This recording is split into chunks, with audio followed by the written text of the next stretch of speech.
deal to try and send some of those who come across in boats back to France. So we are joined now by our chief political correspondent, Henry Zeffman. So what is the idea here? How is this supposed to work? And what are the potential problems around it? The idea is that the UK would, for the first time since these small boat crossings began in 2018, be able to send back, to deport, some people who've arrived here in small boats to France from where they have made that perilous journey across the Channel.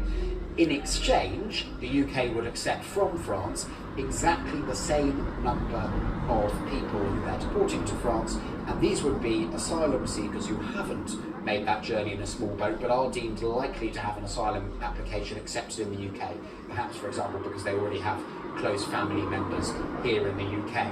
But crucially, the goal is to stop people making the crossings. The goal is for this scheme to act as a deterrent. And I think the crucial question is whether the numbers being talked about, which we're told would be about 50 a week, are enough to deter the many other people from greater numbers than that who are currently making the journey. And is there a plan to presumably scale this up in some way? Do we know yet how that might work?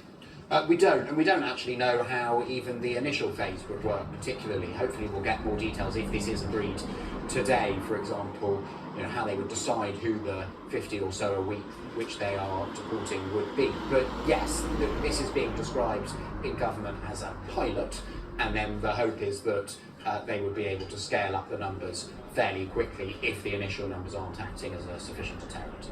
Okay, Henry, thank you very much indeed for explaining what we so far know.